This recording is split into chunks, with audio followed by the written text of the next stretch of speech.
Oh, it's kids, so you're not dressing up. Wear sneakers so you can run around. Nice. Okay. Casual sneakers, but maybe a little festive with the pink and the red. All right. Well, I have some more announcements, everyone. Whoop, whoop. All right. Speaking of festive, this Friday night, 6 p.m., the Season Sisters. Yes, there's a group called Season Sisters. It's us older ladies. We are going to have a Galentine's here at the building, 6 p.m. Now, Rachel made hearts. If you would like to take one, and you can write out the information and hand to your friends, because the goal is obviously to bring friends and neighbors. I have a friend coming. I'm so excited. So that'll be at 6 o'clock this Friday. We start early, so we can get home early, which is really nice. So that'll be fun. And then we'll have appetizers, and there's going to be games, and we're going to play a rematch of Family Feud. You all know. If you know, you know. What is that? IYKNY, whatever. Okay. Also, so then the following Saturday, we are having a YoPro event, 2 o'clock. We're going skating, not just skating, and sledding. We got to enjoy the winter. Even if you don't want to do those two things, just come on out. And then after, this is at Elver's Park, which is down like Elver Park. And then we will be coming to our house, the Newley's house, for hot chocolate and some goodies afterwards. So please, another thing, invite friends too. Even those friends who've always said no to church or other things, this might be the event they want to come to. All right, of course, Sunday, we got the Super Bowl, but no big deal. Who's in there, right? Right, seriously. I'm looking at Bears and Packers fans, so we know, it is what it is. Okay, so you guys get ready. Mark your calendars. Saturday, February 28th, here at the building, we are having a gospel night at 5:30 p.m. 5 o'clock? We changed it to 5. Okay, 5 o'clock. So we have a special guest, Tina Crawley, coming. She was voted Gospel Artist of Chicago. So this, you guys know maybe Tina, but she's in our church in Chicago. She'll be here to help perform different songs, the bands, the singers. It's going to be a participatory thing. Other things will be happening as well. It's going to be a great big deal. So be sure to be there Saturday, February 28th. Then we're going to roll into the Women's International Day, March 8th. So the whole world celebrates International Day. So March 8th is a Sunday, so we're going to have a potluck and really just highlighting the women as well. But before that, we're going to have a Women's Midweek on March 4th. And that's going to be a women's devotional here, and we'll have fun and games and crafts and all that good stuff. And Miss Lily, she made us an invite, which is awesome. So these will be on the table, so you can invite your friends, your relatives, your family. All right, thank you, Lily. It's got both the Wednesday and the, wow, they really like it, Lily. Good job. Like the applause keeps going. So it's got both the events, all right? So Wednesday will be a women's midweek, and then the Sunday will be church as usual, and then a nice potluck honoring the women. All right, so I think I got through all that. Now, who's been doing thread? Woo! Woo! Okay, so I just want to give one little tip for thread. This is my one little tip. Then we're going to have a giveaway from thread. Okay, the tip is this. Let's say you got behind. Let's say you didn't even start yet. Don't feel like you have to start from the beginning and play catch up. Just jump in. So tomorrow is Thursday. You can go to week 2, your story, go Thursday. I'm just giving you that tip. You can certainly go back, but pressure off. I've heard people saying, I'm already behind. I'm like, you know what? You can just jump right in. Monday's a great day to start too. Like Monday, because you hear the podcast and then you start. But just don't feel pressured like, oh, I'm behind. So have fun with it. It should be helping and not stressing, right? Okay, guys. Now, I'm going to describe something that I'm going to give away. But you're going to have to decide if you really would use this. Because I want this to go to the right house. This is a Thread Season 1, Yahweh and the People, study, notebook, and resources. So what's in here, you ask? Lots of good stuff. It's got, like Episode 9, Human Limitations, place for you to do journaling. Back here, there's all sorts of resources. Okay? So what we're going to do, everybody raise your hand who knows they would use it. This is their thing. Raise your hand, raise your hand, raise your hand. You can stand up. Okay, now standing up. We're standing up, everybody. Stand up if you would use it. Yeah, this is not going to go home and say, it on the shelf. Would you use this? Okay. So here's what we decided we're going to do and make it fair. Everybody share when, I'm not going to throw it. When is your birthday? Who's got the closest birthday to today? Well, who's got the next birthday? Of this group. When's your birthday? October? August 10th. Okay. It would be Daniel then. Come on up, Daniel.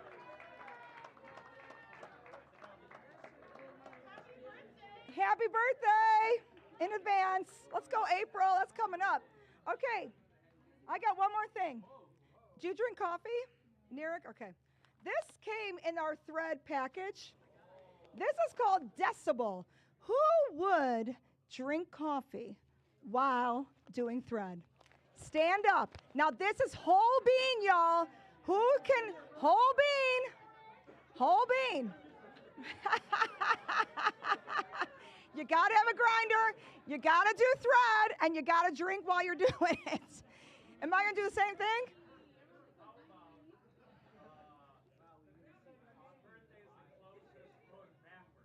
Whose birthday is the closest going backwards? The other way. Jake, when's your birthday? December 30th. August 26th.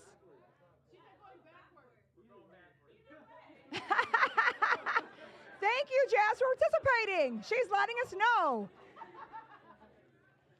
When are you, bro? August 24th. All right, I think it's going to go to Jake. Happy birthday. Woo. Sorry, May. I shouldn't have done that. Okay.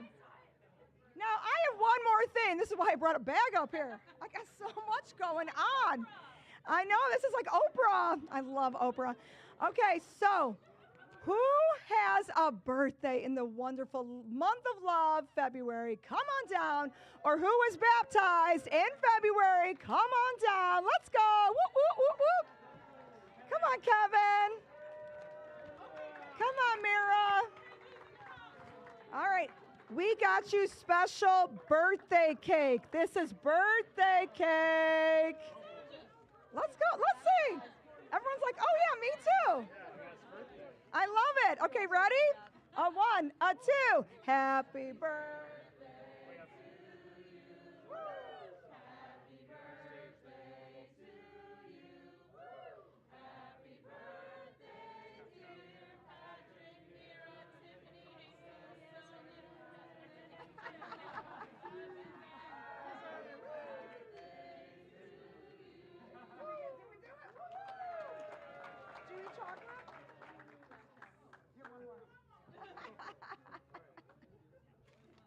All right, that's it for announcements.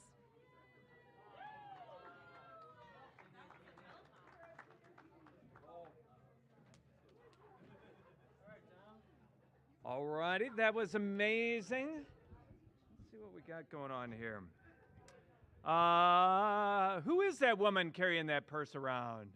That was pretty. She's pretty awesome. She's kind of awesome. All righty. Well, let's do this. We're going to continue on with God's story. I thought Dan did a really great job on Sunday.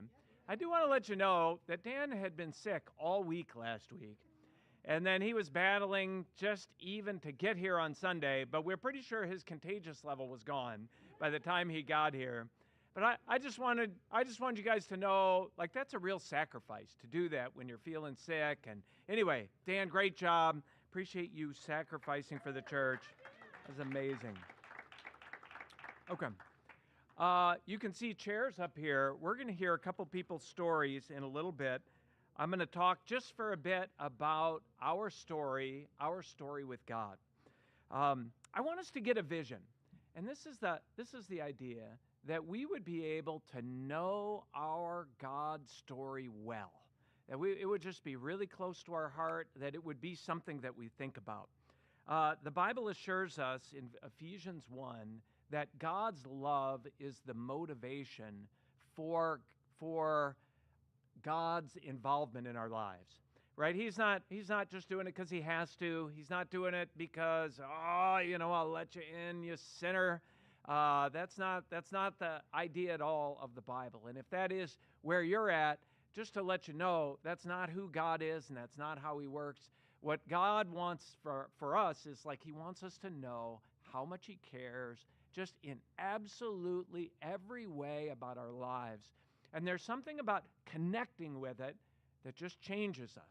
There's something about feeling it and really experiencing it that enables us to be able to feel great about our walk with God, feel great about the church, feel great about the things that are going on in our lives. It's really the goodness. It's the goodness that's part of our story that we want to be able to connect with and be able to share with others. One of the things that's so important as far as the reason why knowing your story is just so important, it really grounds you. As you get going through life, there's times, I don't know if anybody's ever been spiritually distracted in here. Anybody ever been spiritually distracted? Okay, I appreciate. There is a lot of lying going on, and Andrew's the only guy who put his hand up. He's like, oh, yeah, I get it. There's some truth.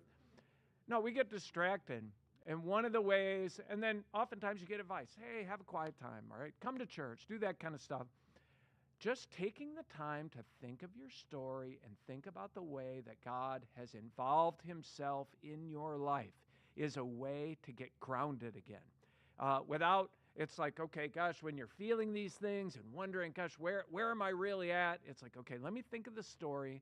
God's always been with me. God's always doing good in my life. He always wants to be close to me and to remember that story. One of the cool elements just even about our story as we're walking it out with God is we get to speak to the author. Have you ever read a good book, but you're like halfway through it? You don't get to call up the author and tell him to write different chapters, right? With God, we call up God, we pray to him, and ask him to use us or ask him to shape our lives in a certain way. Ask him to be involved. And it literally, those prayers turn into reshaping our story as we go forward. What I want to do is go through a story in the Bible in Acts chapter 22. And we're going to go through the story where Paul, he was back in Jerusalem, and all of a sudden people recognized, oh my gosh, Paul's in Jerusalem, and it started a ruckus. Actually, it started a riot, and he's like being torn apart by people, but they rescue him, and he's in a barracks, and somehow he convinces the guy who's in charge, the commander, somehow he convinces the commander, hey, let me talk to this crowd that was just trying to tear me apart. Now, I don't know what you would do if you had a crowd that was trying to tear you apart. I don't know if you'd see that as just an ideal opportunity to share your God story. But somehow, that's what makes Paul so interesting, is he was just a crazy guy. But we're going to begin actually in the last verse of chapter 21 verse 40. After receiving the commander's permission, Paul stood on the steps and motioned to the crowd. When they were all silent, he said to them in Aramaic. Right? By speaking in Aramaic, he's relating to the people that are in the crowd. He's like going the extra mile to speak in their language so that it'll catch their attention. Relatability is such a powerful thing when we share a story with somebody. And then he says, brothers and fathers, not brothers and sisters, brothers and fathers, listen now to my defense. When they heard him speak to them in Aramaic, they became very quiet. Oh, hey, he's speaking to us in this language. Then Paul said, I'm a Jew, born in Tarsus of Cilicia, but brought up in this city, Jerusalem. I studied under Gamaliel and was thoroughly trained in the law of our ancestors. I was just as zealous for God as any of you are today. I persecuted the followers of this way. The way is a term for Christianity. I persecuted the followers of this way to their death, arresting both men and women, throwing them in prison, as the high priest and all the council can themselves testify. I even obtained letters from them to their associates in Damascus and went there to bring these people as prisoners to Jerusalem to be punished. He's relating to them. He's just saying, hey, I was in a similar place. These Christian people, man, he wanted to rid the earth of these people. They're messing up our religion, messing up the Jewish faith. About noon, as I came near Damascus, suddenly a bright light from heaven flashed around me. I fell to the ground, heard a voice say to me, Saul, Saul, why do you persecute me? Who are you, Lord? I asked. I am Jesus of Nazareth, whom you are persecuting, he replied. My companions saw the light. They didn't understand the voice of him who was speaking to me. What shall I do, Lord? I asked. Get up, the Lord said. Go into Damascus. There you will be told all that you've been assigned to do. My companions led me by the hand into Damascus because the brilliance of the light had blinded me. So here he is. He's going to Damascus. He's going to, he's living the life he was living. And all of a sudden, Jesus intervenes. Boom, stops him dead in his tracks, blinds him, knocks him off a horse. I don't know anybody who had quite the same story, but I sure have seen a lot of people over the years have God intervene in their lives, and all of a sudden they rethink everything. What was I doing? Maybe it was a breakup with a boyfriend or a girlfriend. Maybe it was losing a job. Maybe it was just like a severe bout of depression or severe, like, what am I doing? Like a moment of clarity. Boom, enter Jesus. What do I do? A man named Ananias came to see me. Now, I don't know anybody in the church named Ananias, but I do know people who go to see people to study the Bible with them. He was a devout observer of the law and highly respected by all the Jews living there. He stood beside me and said, Brother Saul, receive your sight. And at that very moment, I was able to see him. Then he said, the God of our ancestors has chosen you to know his will, to see the righteous one, to hear the words from his mouth. You will be his witness to all the people of what you have seen and heard. And now, what are you waiting for? Get up, be baptized, wash your sins away, calling on his name. Okay, you're going to get a mission, Paul. You're going to go and you're going to be my witness. And I've got plans for you. You're going to hear the words. You're going to speak the words of God. You have a mission. Now, what are you waiting for? Get up and be baptized.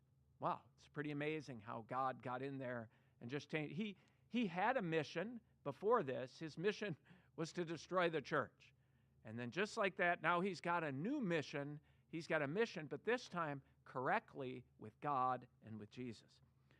Verse 17 says, when I returned to Jerusalem and was praying at the temple, I fell into a trance and saw the Lord speaking to me. Quick, he said, leave Jerusalem immediately because the people here will not accept your testimony about me. So Paul decides to argue with Jesus, right? That's what we do, right? We have it figured out and we decide to argue with God. Can I get a witness? Anybody else? Okay, I see a lot of, yeah, I felt that before. Lord, I replied, these people know that I went from one synagogue to another and imprisoned and beat those who believe in you. And when the blood of your martyr Stephen was shed, I stood there giving my approval, guarding the clothes of those who were killing him. Right? He's saying, hey, no, God, don't send me away. Like, this is my calling to my people. I should be the one, right? He's seeing through our eyes, not through God's eyes. Then the Lord said, go, I'm going to send you far away to the Gentiles. No, not the Gentiles, not far away. God's got a plan, though.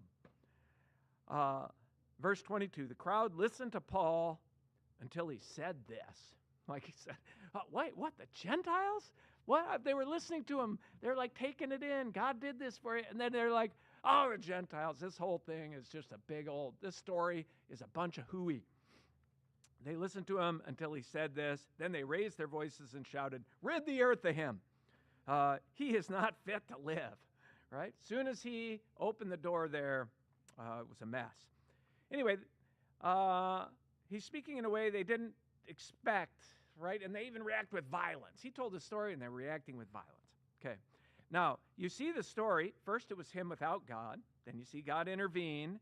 Much of the New Testament and then much of the rest of the New Testament is a recording of his life and the things he did after God had intervened and his life changed. A couple of insights here for us as we're I just want you to be thinking about your own God story. Just something to consider about your own story with God. God's moving in everybody's life. Paul knows his story well. You know, he's getting tackled here, whatever. They're trying to tear him apart. He gets a chance to speak. He didn't say, hey, you know what? I got to get my notes out. and I got to get this thing written down. Wait, what really happened? No, he knows his story, man. He's ready to tell his story at a moment's notice. He's got it. It's like a weapon in there. Second thing, Paul's very honest. He's not making stuff up, right? We can sometimes share a story in a way where we either say so little, nobody would even know you have a relationship with God, or you can share your story in such a way where you embellish it because you're really trying to influence them. He just tells the story of what God did, even to a point where he got a violent reaction. And then finally, the last thing is, Paul fearlessly grabs any opportunity to share his story. I think I learned about this years ago where I was like, man, I love to tell my story. I like, in fact, Evan Wooldridge, he and I have shared our faith and had Bible studies. He's like, bro, you know how Evan does, and he kind of rocks his head a little bit, he whips the fro back and forth. He's like, hey, I could tell that whole Jim Vollmer story, the Volminator story. I could tell your whole story, like word for word, exactly the way you tell it, because you've said it so many times. And it's like, hey, I'm just using it, man. I'm just like trying to use whatever God's done in my life and multiply it and repeat it. And I'm not a hero for that. I'm just saying that, like, that's what I think. I think Paul was like that too, and I'm just trying to imitate these guys in the Bible. So we also want to know our God story well. I'm used to seeing people through this lens, even disciples through this lens.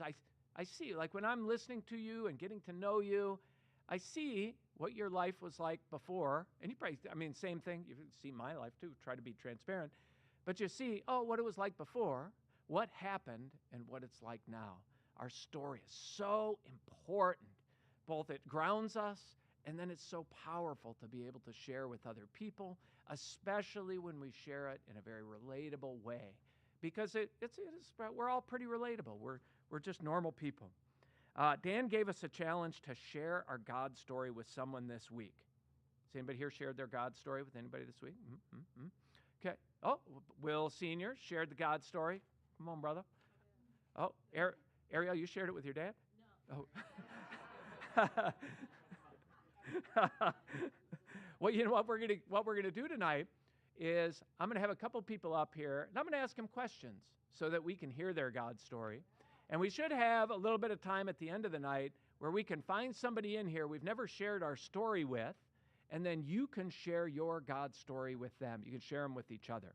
So that way we can all fulfill the challenge, and we can also get kind of sharpened up and ready to be able to share our God story with other people out in the world.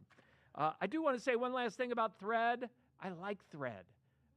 Initially, I was like, man, it's a whole thing. We got to do this whole thing. And but then I was like, okay, it's something new. But then now as I get into it, I really love even the devotionals. There's just different ideas that support the sermon every day.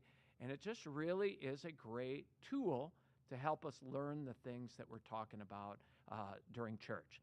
So my first person that I'm going to interview today, this evening. Are you ready? Yeah. Ready? Victory! Come on up here.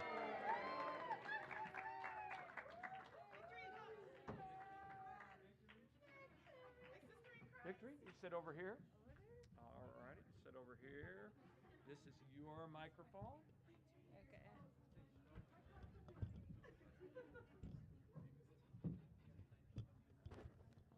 Can you hear me? Yeah. Okay. Boom, right there. I'm not good with mics. Wait, 1 second. Okay, that's really low. State your name and your occupation. What? All righty. Okay, this would Victory, how are you doing tonight? Oh. Oh my gosh.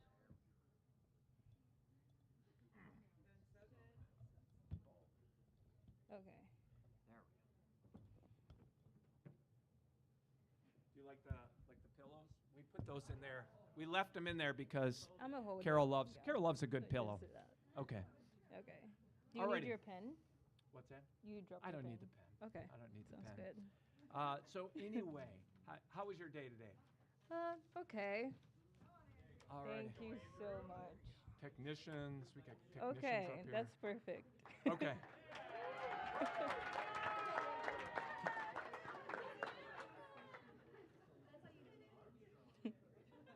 All righty. So, Victory, we're going to talk.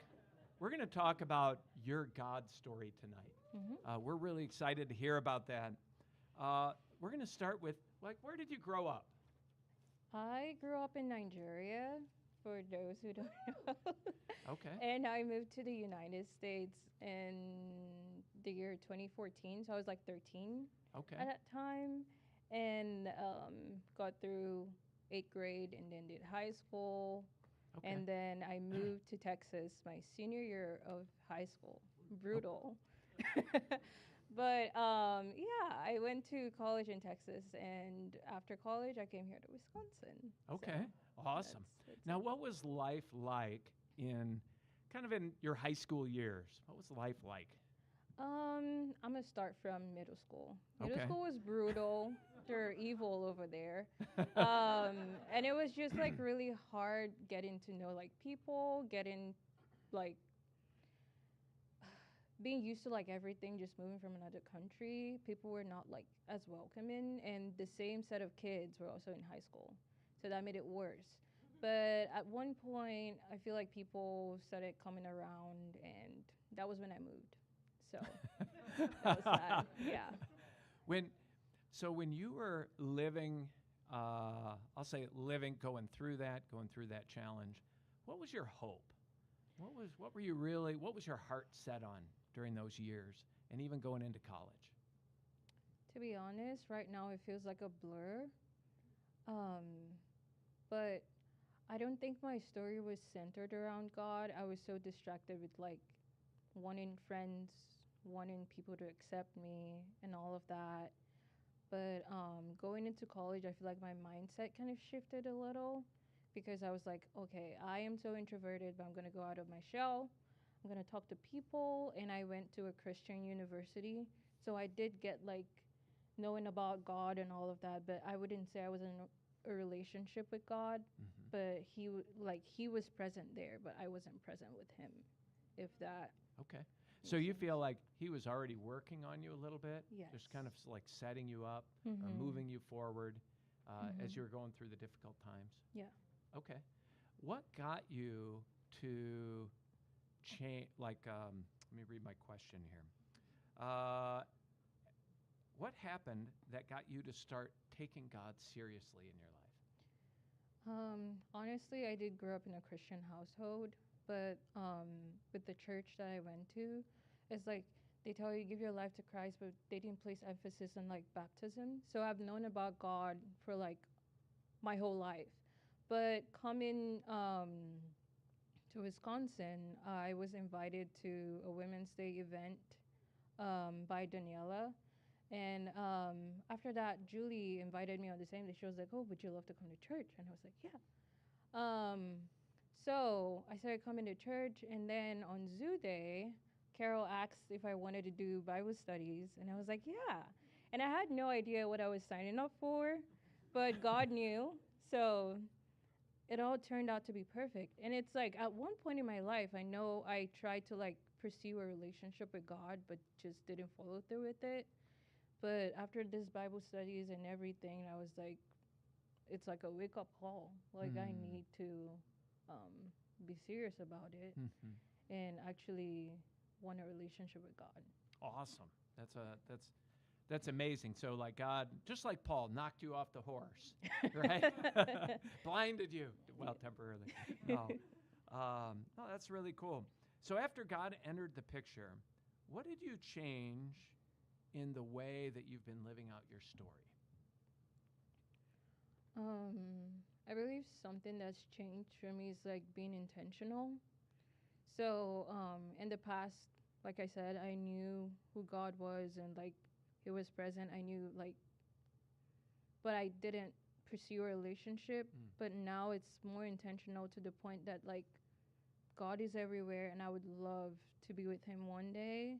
And I guess before that's the mindset I had, but now it's just different. It's like wanting a friend, knowing that you have to intentionally love him even if you can't see him.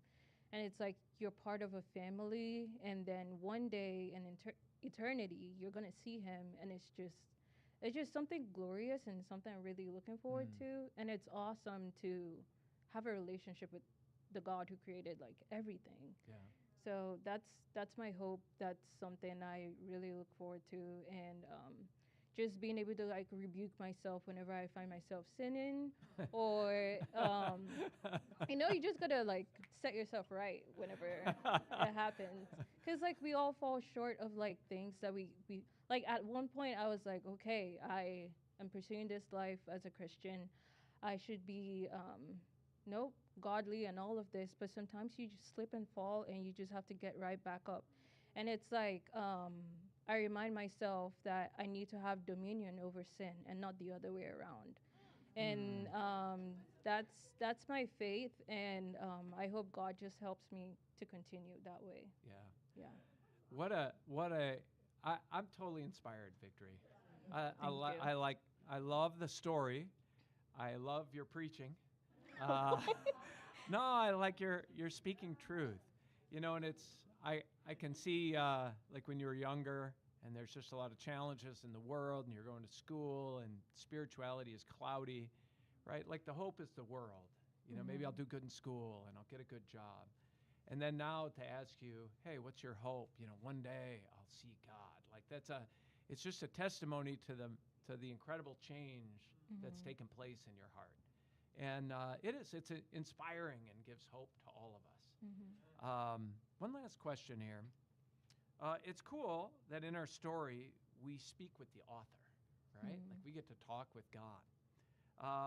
Where do you want, I know ultimately you want your story to end up where you meet God in heaven. Is there anything special you want to do in your story between now and then?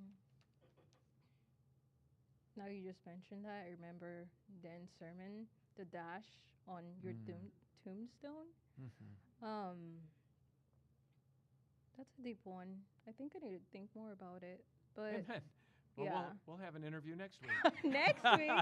No, but for now, I would say I honestly want to live a life that people would see the glory of God in, and to be able to share my faith with other people and just try to bring people into the kingdom. Because being an introvert should not be an excuse. Shying away should not be. Yeah, I need to tell myself that too. But yeah, I feel like that's the point I want to get to. Just like at the end of it all, just know that like people saw God through me, and I told people about God. Amen. But, yeah. There's something about being on this stage. The Spirit works up here, and then you just have sermons, right? Anyway, Victory, that Thank was an you. amazing job. I Thank so you. appreciate you. Come on. Thank you. That was amazing. Wasn't that a great story? The power of a good God story. Well, next we have on deck, on the schedule, on the show, we have Nick Anderson. Come on, Nick. Yeah, bring your beverage. Bring the beverage.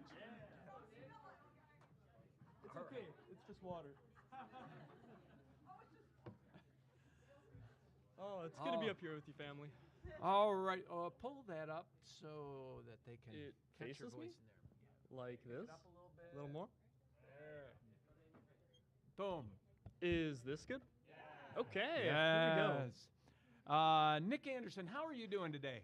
I'm doing good. I got to wake up around 4 this afternoon, so just getting rolling, to be honest. All righty, before you judge him for being a guy in bed, he works third shift. So, right? Yeah, Anyway, yeah. Just, nobody was going to judge you, but we just said that anyway, though. All righty, where did you grow up, Nick? Where did your story begin? So my story, like many of ours here, begins right in the great state of Wisconsin. Right, I guess central, maybe an hour or so north of here. Okay. Is that Montello? That is. Montello. I have my nickname for Nick. That's his nickname. Anyway. It actually is.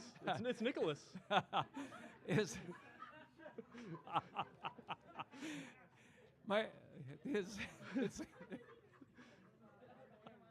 anyway, I call him the Montello miracle. The Montello miracle. And I always just got to reply, all the miracles are the Lord's. Amen. Alrighty.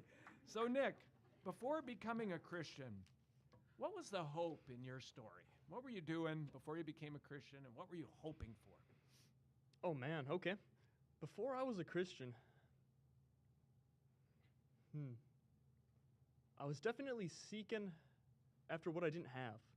I always was hungry for something that wasn't there, something that was always just out of my reach.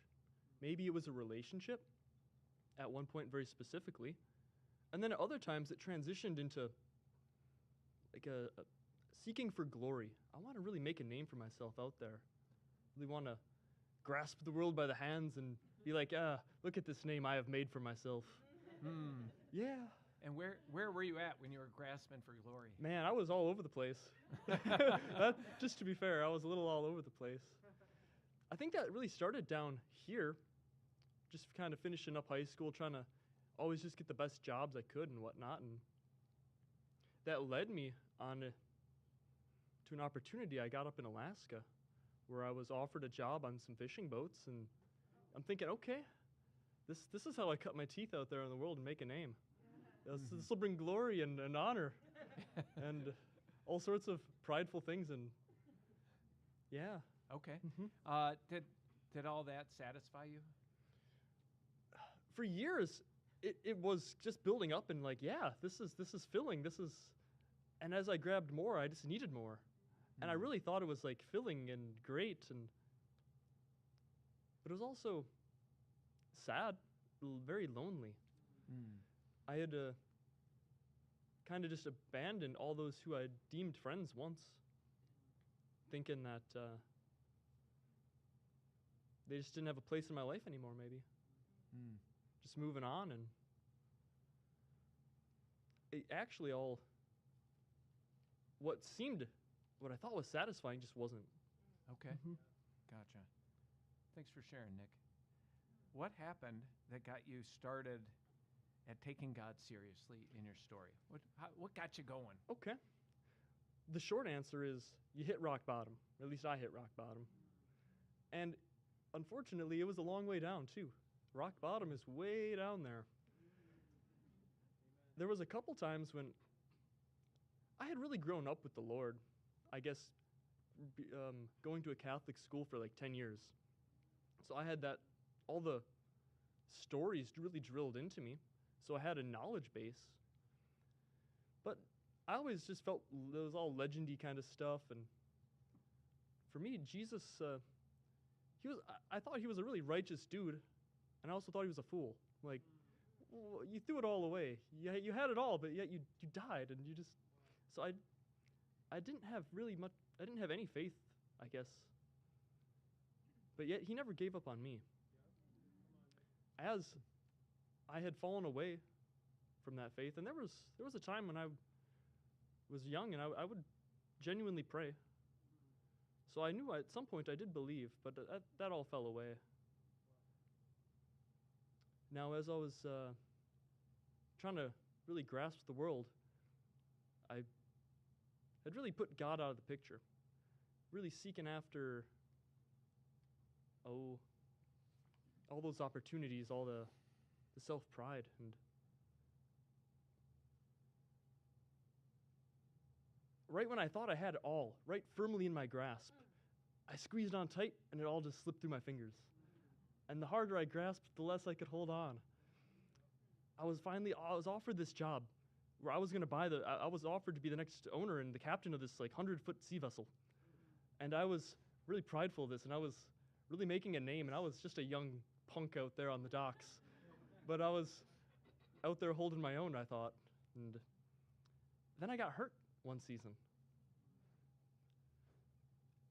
And it was a season-ending injury. So that was kind of a downturn, but this is recoverable. So that wasn't enough to turn me to the Lord. It actually turned me even more into depravity and seeking after alcohol, comfort, falling into smoking lots of weed, just getting hooked on the pleasures of life and those snares that really drag us along. Where I lost control at that point. I was just being dragged around. But that yet wasn't rock bottom. It's still down there. So then I was hanging with a rougher and rougher crowd slowly and surely, and eventually you pick up, we act like those who we are around. We pick up things, and I ended up actually going to jail. I made some really bad choices, and I was actually blazed out of my mind, but made this terrible choice where I took a deer out of season, and they frown upon that up in Alaska pretty severely. Gotcha. And it's sad that that still wasn't rock bottom. It's still down there, but so then I had like 4 days in jail, and I'm thinking, oh man, this isn't good. So then I actually lost my job, and I lost the ability to buy that vessel. So life was just plummeting downhill fast. It's like, oh man, I had everything, and now I have nothing. So I had to take a desperado kind of job on this fishing vessel. I didn't really know all the characters too well, but I learned real quick. I was in with a rough crowd. I mean, the captain, good man, but a hardened alcoholic, and some of the crewmates were hard druggies into meth and terrible things. So I was thrown into the deep end, and that was towards when I hit rock bottom. It took me, and I know that the Lord was, I don't regret that the Lord did all these things and really took it all from me. I don't think I would have ever came to faith otherwise. I would have been too self-reliant, too leaning into my own strengths. But yeah, I took that job, and everything just kept escalating in one summer. That was the turning point that really brought me to Jesus. Everything between this boat, there was 70 of them made. I found out this was the last one still floating due to fatal design flaws. Man, my bunk is way below the waterline. These things roll over, I'm toast. I'm done for. And then another boat did that summer, so I'm like, oh man, this actually happens. People died. It's like, oh, okay. I got to watch out for myself. Still watching out for myself. But then we pick up other deckhands because we had a lot of deckhand conflicts. These people just love to fight. But we pick up this dude. He's a middle-aged man. He seemed pretty chill. Played a lot of guitar. But he ended up having like a bad, something went wrong one night. And we were bunkmates, actually. And we were off in the coastal town of Sitka, just partying like crazy people. But that, I think, was the moment I had to turn back to the Lord, was when I get down to my bunk and he wasn't there. So I just go to bed. I'm just chilling, listening to some music. He rolls down like 3 a.m. or something, just about ready to, just looking crazed. I'm like, oh man, this ain't good. You had a bad night. But he was just, I had never seen someone lose it quite like that, where he then threatened to kill me right then and there. I'm like, oh, there's been several points in my life where I'm like, okay, this is how it ends. This is how the story ends. Just a bad, and that's one of those moments where I'm thinking, this is how it ends. That's how my life ends. This story right here. But then I actually prayed right then and there, and that's when I had finally I knew I couldn't handle all this by myself. I turned back to God. I prayed, and I didn't lose my cool and match his energy and try to like fight him or anything. But I just kept asking, hey, are you okay? Is there something I can help you with? Or he was still just losing it. But I had this calm that I didn't have before, this peace that totally transcended the situation. And it was powerful. And I could tell it wasn't from me. And so in that same week, I started seeking after the Lord. I started praying. I started returning to the faith I once had. And he was so good to be right there. It was so cool the way, though I had truly lived a life worthy of punishment and death based on any number of the Levitical law, I was so worthy of death. Amen. Just lots of immorality. But he chose, and just like that lost sheep, yeah, he threw me up over his shoulders when I couldn't on my own. He led me to those greener pastures. I now am not addicted to anything. I haven't been addicted to anything in years. And it's so freeing too, like, man. Let me ask you this. Sure. How did you get from the Alaska boat? Give me the short story. Sure, How you got from I'm the kind of long. Alaska- I'm getting long-winded here. My bad. The everybody. Alaska, yeah, they love it. Okay, the people love it. Okay. This is you're getting great ratings, lots of Well, likes out there. I also on don't Facebook. mean to hold us a little too late this evening. But how did you get from the boat in Alaska with a meth-crazed guy looking at you on a vessel with a design flaw after coming out of jail? How did you get from there to the Madison Church of Christ? Like, give me the short story. Well, the short story, man, I had to get out of that town because I was now like, I was seeing, there was just too many situations that arose where I was trying to be like following Jesus, but it just looked wrong. Like, I was out walking downtown, and this person strolls up to me. He's like, "Oh, man, I lost my wallet. Can you give me some money?" And I'm thinking, what would Jesus do? So I pull out my wallet, and I'm handing him a bunch of dollars, and the cops roll past. Now, the cops had seen me hanging out with these known, this crowd, so now they're thinking, like, are you selling or buying, or what's going on here? It's like, oh, man, I'm just trying to do good. Man, I'm trying to live a good life. And it just wasn't everything that just kept getting, it pushed me out of that town, actually. I was like, ran out of that town. like hardcore ran out of that town. Like, I genuinely believe there was, the Lord saved me from, I was set up, like, framed at where I lived. Someone broke into my house. My backpack disappeared with my keys one day. And I think someone was like trying to frame me. One of the people I was working with had a lot of leverage from the law. So I don't know what was going on, but I had to get out of that town. And I didn't know where to turn, but there was a believer there who brought me into his house for 3 days. And I just laid low until I had that plane ticket out of there. And I was gone. Right back to Wisconsin. And that was really humbling. I had to move back in with my parents. I thought I had it all, and now I'm just back home, age 24, living with my parents. So I know you studied. Dan reached out to you. And Yeah, you I studied the Bible. I had to find a career, so I ended up going back to school. Amen. I just one semester, just walking down the hallway. At this point, I'm already reading into the Bible. I want to know this God who saved me. But I think I can still do this on my own. So I'm just trying to dig through the Bible and somehow understand it. And I just cruising down the hallway, MATC, run into Mr. Winchester there. Hey, you trying to study the Bible? Oh, yeah, I'm all about that. Let me give you my student email. Get right back to you. I did not trust this dude one single bit. I'm thinking, oh, you're with a cult, right? People don't just go out and ask you if you're trying to study the Bible. But then again, I know God. I know He's real. I know, because I can't deny Jesus. I got to see what this guy has to say. And so I only decided to hear him out just because I know God's miraculous. I feel like I'm denying you if I don't at least hear this guy out.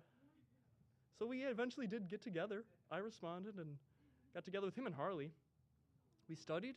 They brought Tom in on some studies. And that really opened up my eyes to, I kind of had always thought maybe I was saved, just with where I was, but I had to fight through some things to realize, no, I really wasn't. I didn't live a life of being saved. All the hallmarks of salvation just weren't there. The watermarks of it and all. Wow. So that's why I'm here. Amen.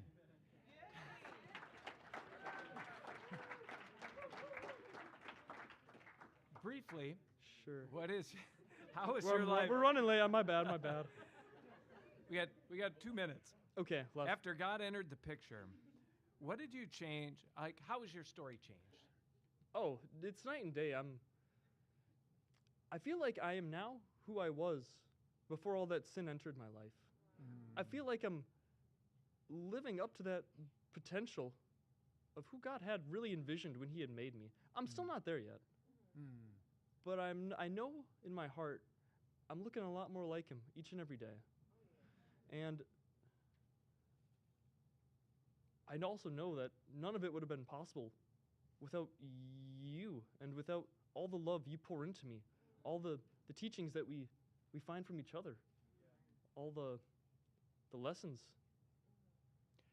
You know, Nick, one of the things that's really, I mean, your story is just interesting, right? Like it could be a book.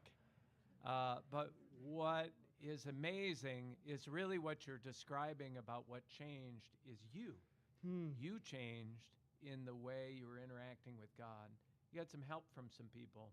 And one of the miracles is even like a restored innocence, right? Like a restored sense of, gosh, remember when you were a kid and like you're not thinking about sin. You don't even know what sin is yet. And that's so cool. Your story's so inspiring. And it's funny. I've known you, and I've known you pretty well, and I didn't know half that stuff. Oh, dang. And, okay. Well, if you ever get to hear my longer version, there's plenty of other details. But we can save that for another day. Another day. No, but here's my point though. Our stories are interesting, right? When we share them, and even the way God gets involved in our lives. Like there's things that we go through. Like our stories are. Sorry, Carol, they're not necessarily a Hallmark story, right? Like predictable and just everybody's friendly.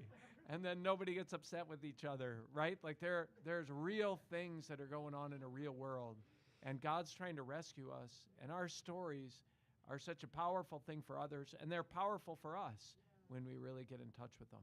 So, guys, Nick, thank you so much for coming on the show. Well, thanks for having me, and thanks for your patience, everyone. Oh, no. Bro, it was great hearing the story. It is 8 o'clock, so we're going to be dismissed. But I still want to encourage the challenge that Dan gave everybody in the congregation.